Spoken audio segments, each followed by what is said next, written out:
এদিকে চট্টগ্রামে ডেঙ্গু পরিস্থিতির অবনতি হচ্ছে। গেল ২৪ ঘন্টায় নতুন করে ২৬ জন আক্রান্ত হয়েছে বলে জানায় জেলা সিভিল সার্জন কার্যালয়। এদিকে গেল বৃহস্পতিবার ডেঙ্গুতে চট্টগ্রাম মেডিকেল কলেজ হাসপাতালে চিকিৎসাধীন অবস্থায় এক যুবকের মৃত্যু হয়েছে।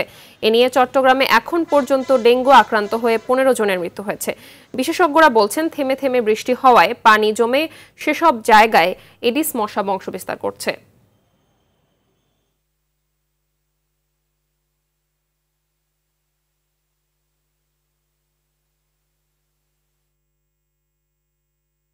দর্শক, এ বিষয়ে বিস্তারিত জানাতে চট্টগ্রাম থেকে সরাসরি যুক্ত হচ্ছেন আমাদের আরেক সহকর্মী সাইফুল মাহমুদ।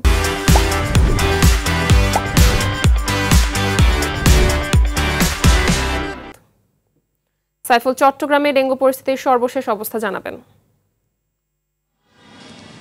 যে মাহবুবা আসলে যেমনটি বলেছেন, চট্টগ্রামে দিন দিন ডেঙ্গু পরিস্থিতি কিন্তু খারাপের দিকে যাচ্ছে। কোনোভাবে যে উন্নতির দিকে যাবে সেটা বোঝা যাচ্ছে না। যেহেতু থেমে থেমে বৃষ্টি হচ্ছে চট্টগ্রামে, সেই জন্য কিন্তু আসলে বিশেষজ্ঞরা বলেছেন এই থেমে থেমে বৃষ্টির কারণে ডেঙ্গু পরিস্থিতি আরও খারাপ হতে পারে।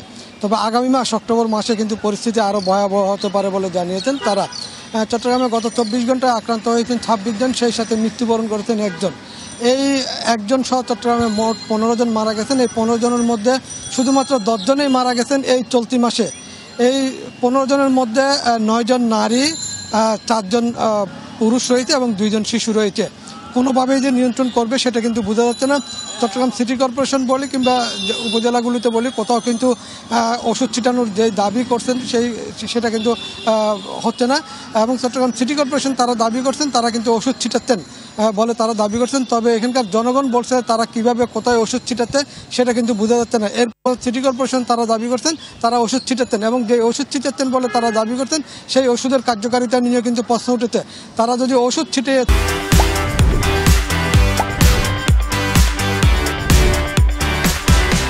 থাকেন তাহলে কেন আসলে এতগুলো ডেঙ্গু আক্রান্ত হচ্ছেন কিংবা মশার উৎপত্তি হচ্ছে, এই বিষয়টা নিয়ে কিন্তু আসলে প্রশ্ন থেকে যায়।